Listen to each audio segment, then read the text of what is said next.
this space outside from a pressure boundary point of view. Okay, we have now have gigantic holes in it. Now you can go around and open them all up if you want to for illustration, but in fact we are now outside. Or will be when I start closing things off. So all I'm going to do now is I'll just zero both of these. This guy you got to push the button in and hold it down for a couple seconds.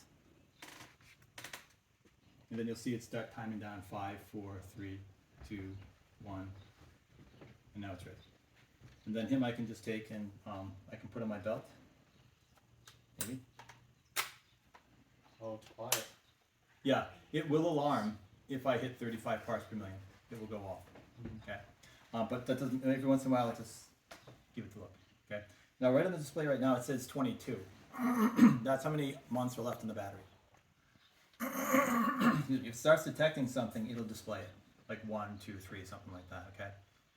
That's what I mean about knowing your equipment, because these are all different. Some of them beep when you start them, some don't. Some of them always display 0 and then go up. This one just displays the battery life until something actually happens.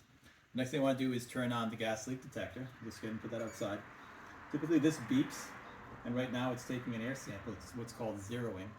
And then when it has the, when it's zeroed, it should beep again. Hopefully.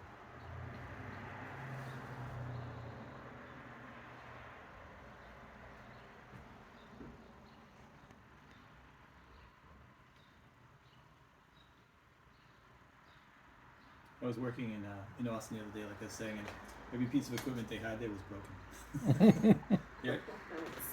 Okay, so this is what's called the audible tick.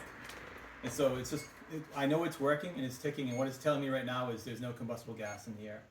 If this tick starts picking up in tempo, so it's going like tick, tick, tick, tick, or beep, beep, beep, beep, beep, what it's telling me is it's detecting combustible gas in the air, but it hasn't hit 10% of the LEL yet. If the alarm suddenly goes off, that means that it has. Okay? In which case, what I want to do is evacuate the house. Right? Remember, no light switches, no cigarettes, just leave the house. Okay, so these are both 0 now. We scored a point. Good. Okay, so next thing we're going to do is set the house up for measuring the baseline pressure. Now, one of the things that's different about our house than most houses is that most houses the thermostat is inside. Okay? And normally it is. But once we push the space outside, the thermostat's now outside. So before we start walking through the house, you may as well stop the thermostat and set it, right? So remember, when we look at the thermostat, what's the first thing we want to do? What do we need to note before we turn it on? Current temperature, What current settings.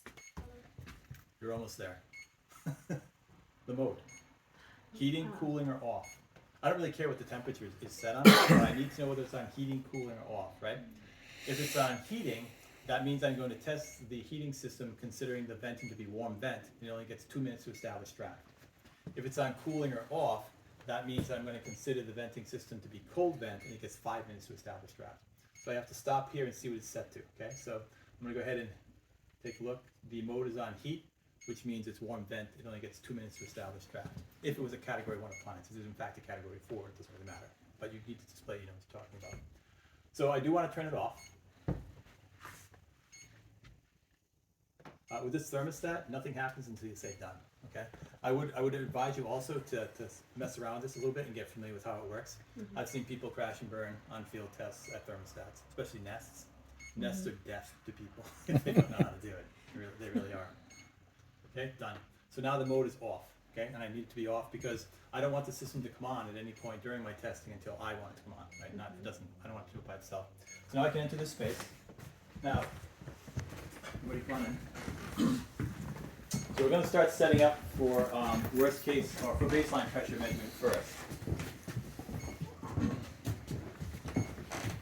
Okay, so all exterior doors are closed and probably locked. Okay, first thing I want to do, check my MHCL, all right? This is also gated. If you don't do this, most likely you're in trouble. I'm sure if the other 3 are gated, I suspect this one is too. Okay? So we want to check our MHCO in each room. Remember, combustible gas gets checked once per level. This is a 1-level building, right? So I can come in here, I can check and say my LEL is below 10% of the lower explosive limit. I'm all set, okay? Because I know I'm all set because the alarm hasn't gone off, okay? Now, there's our gas piping, right? So I can come over here and start my gas piping check, right? And so it's Remember I was saying you kind of put a crook on the end of the thing or a bend so you can reach around the back? So we can go ahead and start here where it comes to the floor, about 1 inch away, 1 inch per second. Remember over the top for natural gas. And then I just want to go around each joint in each union, about that fast. Okay, over the top, go to the next one, just like that. Try not to hit it, like I just did. Over the top again. And so I'm just going to work my way down that. Now, after you do about 3 or 4 unions and you do it correctly, Wade is going to probably say to you, what will you do if you detect a leak? And then what's the correct answer to that? Float the bubbles. Oh, Float the bubbles to confirm it. yeah, leak detection solution to confirm it actually is a leak, and then go ahead and tag it. Okay, you're safe, Mike. It hasn't gone off, right? The reason why it went off is if you come over here and you put it right there and there's a gas leak there, it is going to be about 10% of the LEL right there. Okay, but the rest of the room is not, so it's not going to explode. If you put a match over there, you might be in trouble. I don't know. But don't do that. So yeah, it'd probably blow it out actually. So if what you would do is just detect the leak with the leak detection solution. I'll put it on that. So you just need to describe to Wade what you would do, right? So apply leak detection solution to that. If it bubbles out significantly, then tag it for repair. And now you're done with that part. In fact, in this particular situation, because it's only one floor, and we've already checked for the LEL on this floor, and we've already demonstrated that we know how to use, how to check for gas leaks, we're actually done with this. Okay? So I can put it aside.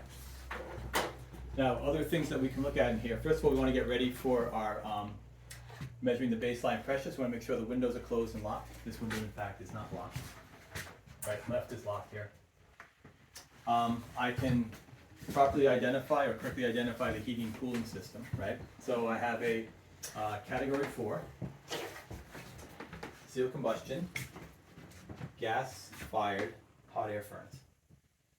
That's about it, right? Air conditioning system, I have my evaporator coil right here. This is connected by this refrigerant piping to a condenser unit that's on the roof. This is a split AC system. And that's really all there is to it. And like I said, you can talk more about things if you want to identify other parts, but there's a condensate pump, there's a shutoff, there's a gas line, intake, and all that kind of, that's fine. But there's no points associated with it. Okay. The points are correctly identifying what that is. That's a category 4 seal combustion, hot air, natural gas furnace. Period. Okay. That's probably enough said. Remember the distribution system, right? This is the return side. This is the supply side. Now, if you want to go on and talk about branch takeoffs and economizers and all that kind of stuff to show them what you know, like I said, knock yourself out. But you don't really need to. Okay, so I've gotten the distribution system. I've identified the heating and cooling system. Now I can move to the water heater. Okay, so this is a standalone natural gas storage tank. I need to identify what category it is. It's a category 1, right? And I need to identify its category because that tells me what combustion safety tests I'm going to do on it. So on this one, the category 4, the only combustion safety test I would do on this is air-free CO where it goes out of the building, right? Mm-hmm. Now, we're about 30 feet up. We don't have an extension ladder, and Clear Result does not want you to clean out the window. Okay, so we can just describe what we would do. Right. This is a category 1 hot water heater. So this will require both the spillage and the air-free CO test, right? Now, safety features are the second point that we need to identify. Okay, so the safety features are the pressure temperature valve right here, plumbed within 3 to 6 inches of the floor, and the gas shutoff valve right there. Okay? And so now we can move out of this room. Go ahead. I can take off. Too hard. Okay. I'll be back tomorrow. All right, awesome. Appreciate it. We'll do this again tomorrow. I'll make you do it tomorrow. Yeah, all good. Thank you. I'm only doing this once. The rest of you are doing it a bunch of times. Okay, so we can move on. He's gonna forward us a video. Yeah.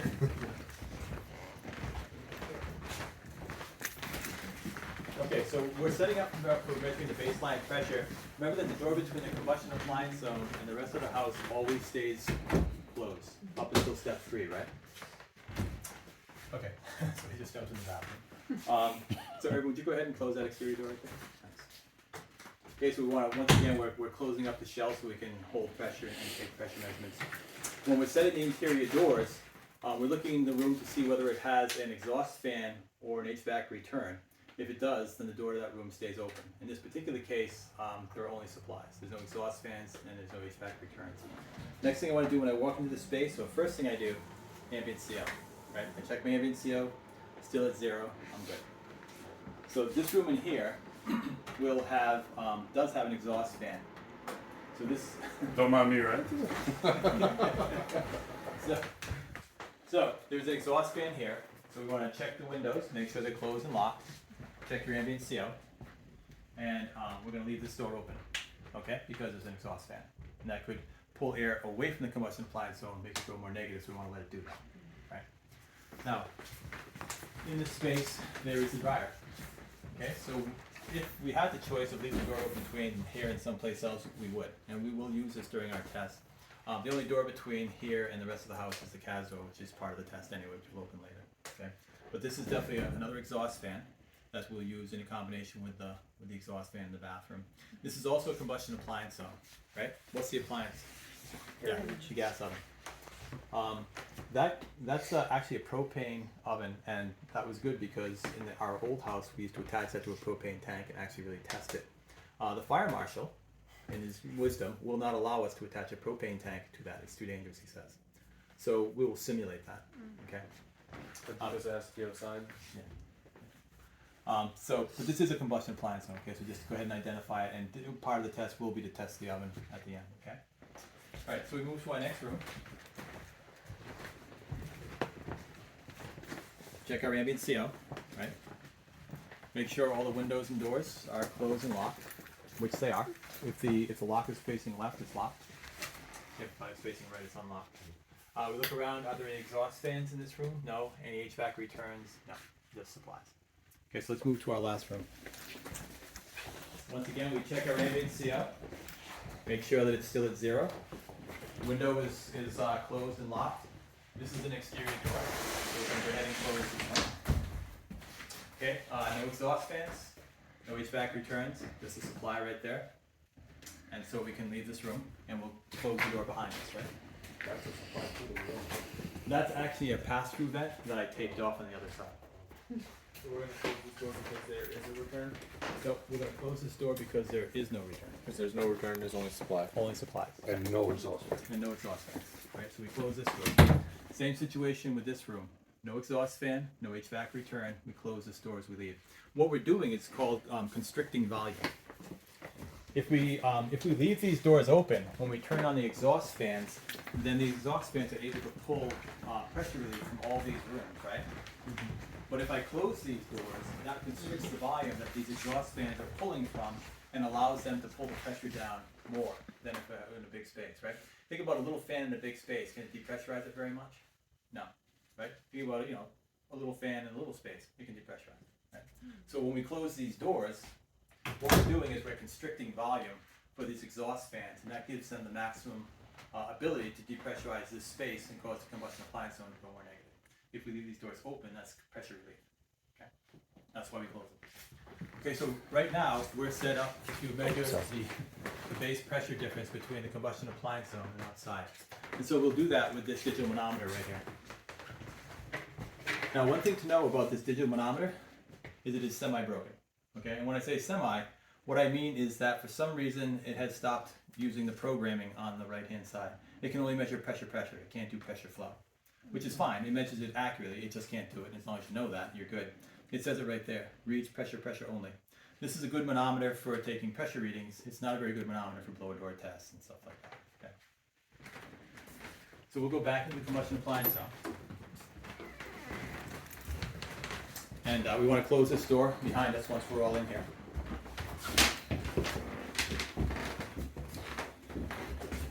And so what I want to do now is I want to measure the pressure in the combustion appliance zone with reference to outside.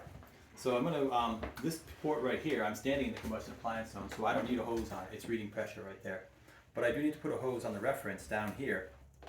And then I need to take that hose, excuse me, and throw it out this door right here. So now, from an air pressure boundary point of view, the other end of that hose is where? Outside. It's outside, right? And so now we can just go ahead and turn this on. I usually put these down and kind of step back and look at them. just because they're very sensitive, and if you breathe on them and stuff, you can actually make it move. And so what we're looking at now is what the base pressure is between the combustion appliance zone and outside with nothing running. And so what I really like there is a nice stable number. That's not too bad. This test is very susceptible to wind. Okay, windy days, this becomes a very difficult test. And the reason for that is because of Pascal is such a small measure of pressure. Okay, if you know what an inch of water column is, right? An inch of water column, if you take a 1/4 inch glass tube and you put an inch of water in it, it's the amount of air pressure you need to push that inch of water column 1 inch up. Okay, it's pretty small, right? It's not a lot. A Pascal is 1/250th of that. So take that amount of pressure and divide that up 250 times, and that's how much pressure we're talking about. If you look at that, that's actually reading the tenths of pascals, which means a tenth of a Pascal is 1/2500th of an inch of water column. So don't sweat the tenths of pascals because they're barely measurable in the field. Okay. So in this particular case, we're seeing like -0.2. So that's pretty stable, -0.1. And we would expect there not to be a big baseline pressure difference today, right? Because what drives difference in pressure between inside and outside? One thing is temperature, right? Stack pressure. It's about 70 out. It's about 70 in. There is no stack pressure. Wind is the other thing. I'm not sure how windy it is. It looks pretty calm out there to me. And the last thing is mechanicals, and none are running right now. So this should be close to 0, and it is. Okay. Right. So we've measured our base pressure. So we just want to kind of keep in our head what that is. It's about -0.2, -0.3. Step 1 is to turn on all the exhaust fans in the house. So we'll go back into the house here.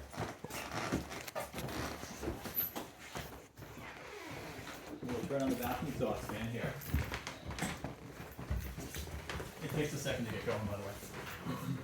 Oh, other thing I want to do, right, is we don't actually do any laundry here, so this is always clean. But, in a real situation, when you're doing this test, you want to check that and make sure it's clean, right? Because if it's clogged and that's clogged, then the amount of air this can actually move is greatly reduced and it's less effective. So we want to just go ahead and we can turn this on.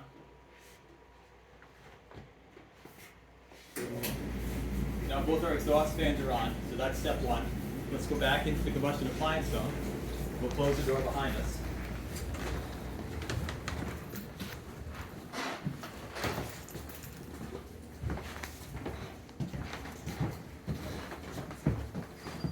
And we'll see what effect turning on the exhaust fans had. Okay, so we've edged a little bit more negative, about -0.5, -0.4. So not much. They don't have much effect, right? I will tell you that this is a fairly leaky shell, and so when you have a leaky shell, small exhaust fans don't change the pressure that much. Right?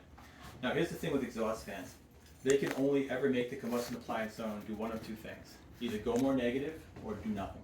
They can't make it go more positive, right? It's just, if you think about it, it's pulling air away from everywhere and exhausting to the outside. Even if we are semi-connected to that space, it's not pressurizing that space; it's depressurizing it. So it can either make it go more negative or nothing happens, but it never makes it go more positive. So we always leave the exhaust fans on regardless. The reason why I'm checking this now is to see what the baseline is with the exhaust fans on before I turn on the air handler. Because the air handler can make the pressure go one of two ways, right? It can either make it go more positive or more negative depending on how it's balanced. So depending on whether it makes the space go more positive or more negative, that's going to tell me whether I'm going to leave it on or turn it off. Okay. So the next thing I'm going to do at this point is go ahead out here and turn on my air handler fan.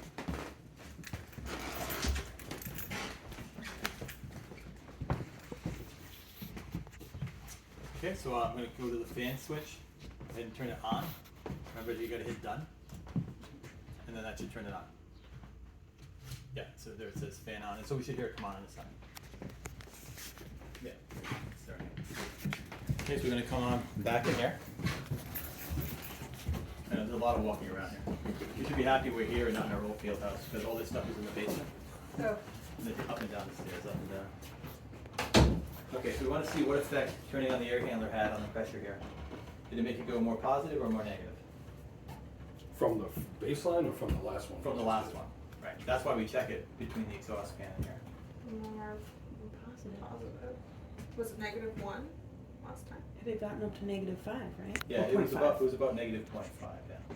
So it's just slightly more positive. So if it's a little bit more positive, then that means we want to turn it off, right? Because we want this place to go as negative as we can with reference to outside. Now, Yeah, so it's a little bit, it's not dramatically so, but it is a little bit more. So we'll go ahead and turn the air handler fan off.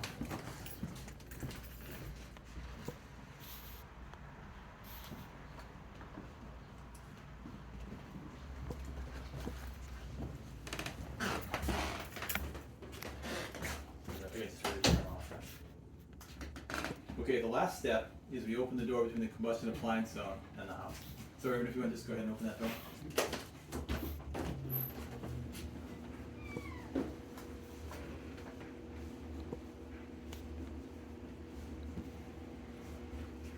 Let's give it a few seconds.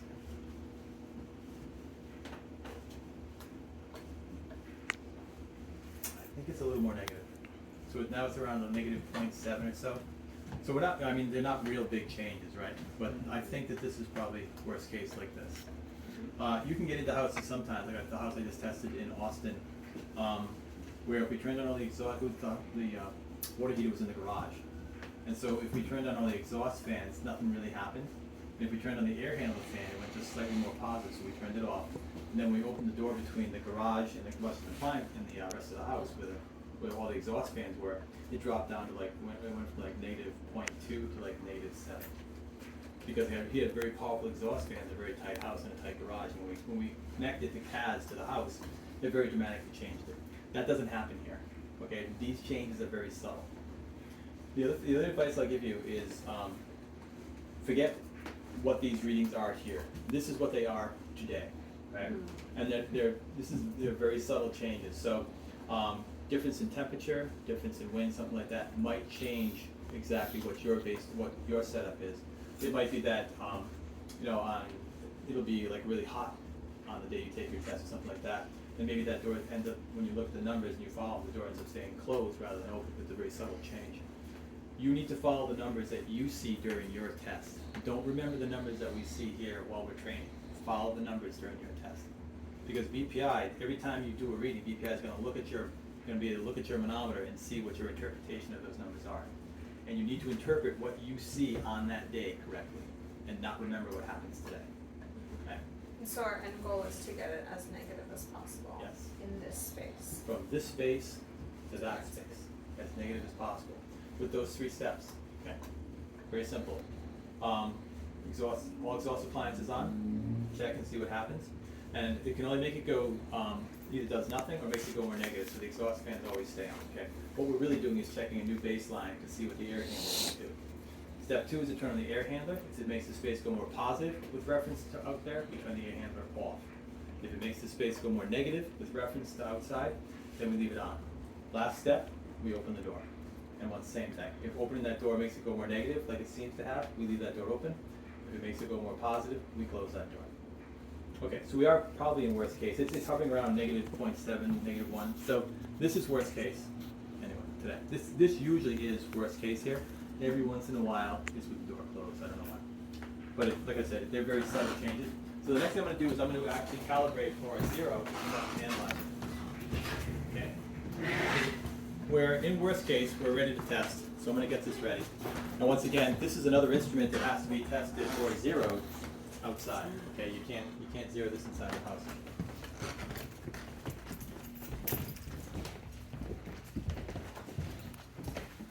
Okay, so we're going to come over here. All right, so don't be bashful. All right. This is the on-off button right here. Okay, typical on-off button. You should hear the pump start. So what the pump is doing is it's pumping air in through the wand, through the hose, and then it's going to take a reading over here. The other thing it's doing is what's called counting down. It starts at a minute, it counts all the way down from minute down to 0, and then it starts actually being ready for use. Now the first thing that it's going to do when it pumps down is it's going to say fuel F1. And what it's asking me is what fuel will we be testing today? The legend for the fuel types is on the back right there. Okay, F1. Do you use this type? You probably I have a different one here from back Okay. rack. Okay, so the F1 is natural gas. We're natural gas here, so we're just going to go ahead and hit enter. But if we were in a house that had oil or LPG or something, we would have to use the page up or down button to change the fuel type to the correct fuel. Okay. One of the things with this particular combustion analyzer is make sure the hoses are connected. They do like to pop off. Okay. if you're taking a lot of CO readings during the test and it's consistently 0, it probably means your hose popped off. It doesn't mean the CO is 0. Okay, so you can see there it says fuel F1. I'm just going to go ahead and hit enter because F1 is natural gas, and now it's running. Okay, so we're pumping through. Now, if you look at what it's set on right at the moment, it's on CO parts per million. This is CO, what they call as measured. When I measure the CO in my combustion appliances, I don't want to measure it in as measured. I need to measure it in air free. So with this particular combustion analyzer, if you just hit the down arrow once, it changes to CO, see it there? Air free. Okay? See what it says on the bottom, air free CO? Yep. Okay? All I did was hit that down arrow once. If I hit the down arrow, if I hit the up arrow, I go back to CO as measured. This is a very simple instrument. I love this thing. I see all kinds of ones all over the place where people spend 35 minutes in their test trying to figure out how to get to air free.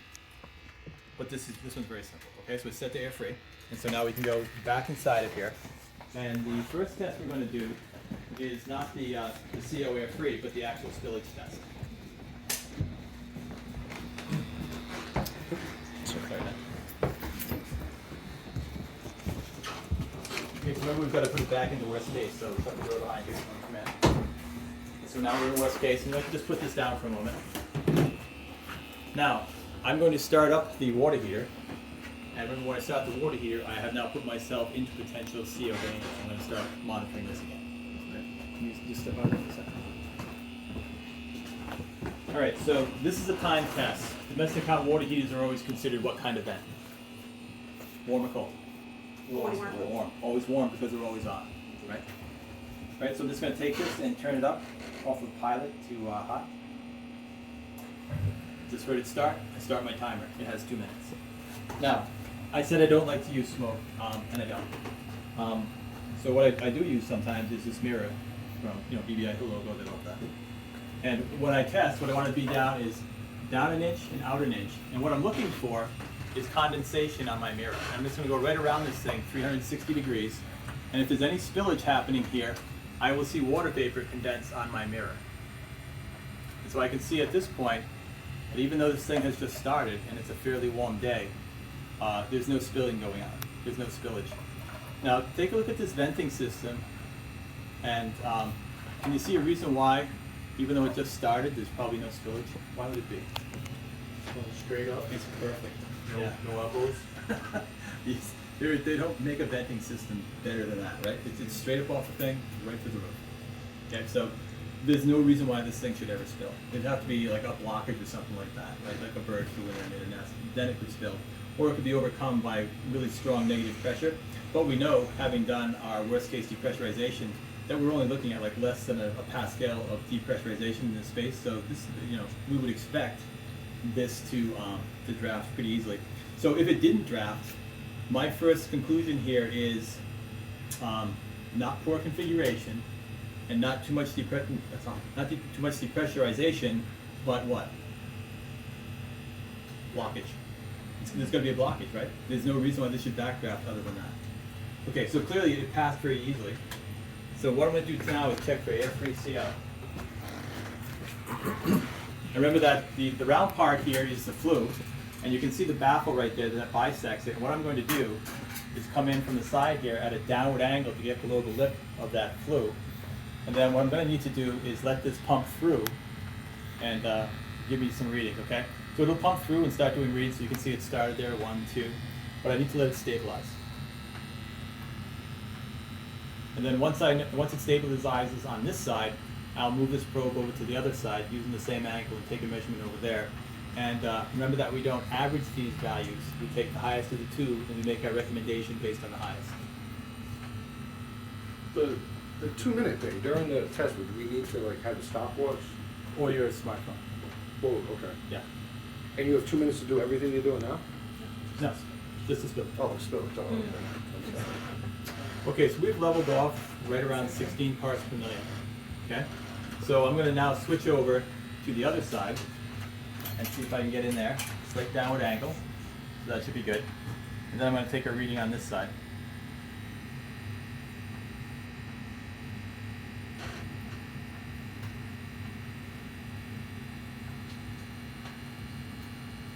when you pull it out and switch from side to side, it's going to momentarily pump clean air.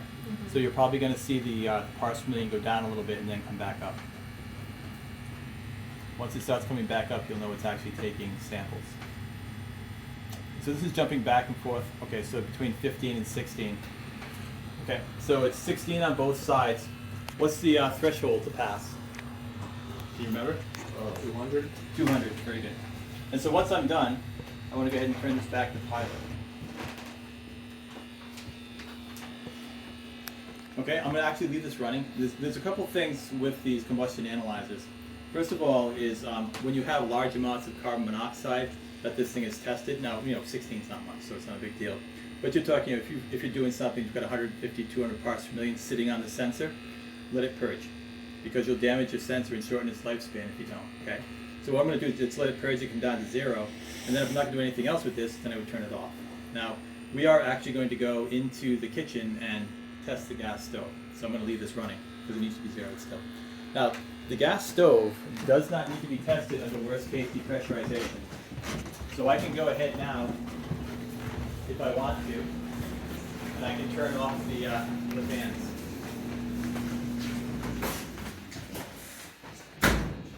Now, if you test the gas stove with the fans running, it doesn't matter, you don't fail.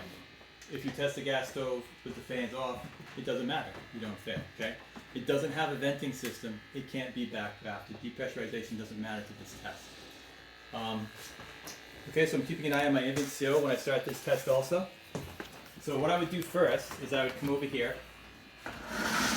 and I would look in the oven to make sure that there's nothing stored in there and that it's reasonably clean. The other thing I'm looking for, those are those vents that I was talking about, the secondary air that provides excess air for the combustion process.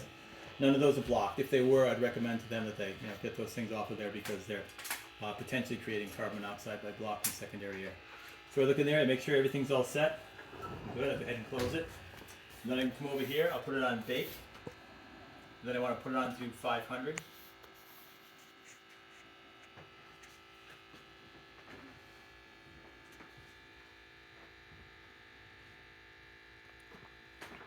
And then hit start. And then I'm going to wait for the oven to start heating up. And I'm going to step back from about 3 to 5 feet away from the oven, and I'm going to monitor my ambient CO. Okay. I do not want to monitor ambient CO right here, or up above here, because gas ovens always produce carbon monoxide when they first start up. Every gas oven, always. And it's all spilling out right here, and if you're over here monitoring ambient CO, it's very quickly going to spike to 30, 35 or higher, and your test is over. Okay? So give the oven a chance. So step back 3 to 5 feet. Now if you're standing over here, and the ambient CO becomes 35 parts per million or higher, then you know you've got a problem, and it's time to abort the test. Okay? But stand back, okay? And so the next thing I'm going to do is I'm going to wait for that to come up to about 350, 400 degrees. Also remember that, let me just step back in our process a bit. When I hit the on button on that, with a lot of gas ovens, they don't necessarily turn on right away, okay? You can hit the on button, and I know the test house in Tennessee, you can hit the on button and the stupid thing doesn't come on for like 3 minutes. Okay? So if I start my 5-minute timer, when I hit the on button, it's going to fail. So I've got to actually sort of listen for the sound of the heat exchanger to come on, just like I did for the water heater. Okay? Once the heat exchanger starts, then you start your timer. The stove has 5 minutes to pass the test. Okay? So I start my timer when the heat exchanger starts, and I kind of monitor it. And what I'm watching is the temperature on that. When it gets to like 350 or so, or a little more than that, then I can probably start checking to see what the CO is that it's creating. Now, remember when you come from that test to this test, that is an air-free CO test, and this is an as-measured CO test. So I've got to hit the up button here and change it from air-free CO to plain old CO. Okay. Let's say I've waited, 3.5, 4 minutes. It's getting fairly warm. Next thing I'm going to do is take a look at the throat of the oven. And I can see there's a big opening that goes from there to there. But if you get a little lower and look, you'll see that the flue actually only goes from there to there. And then I'm going to take the wand of the combustion analyzer and slide it up in there like that and start taking measurements. Okay. Now, this is not running, obviously, so there aren't going to be any measurements. But what I'm looking for as far as CO levels in this is that at the 5-minute mark, when my timer goes off, that it's less than 225 parts per million. Okay. If it's not, then I need to recommend service. If it is, then we're fine. Okay. That's basically that test.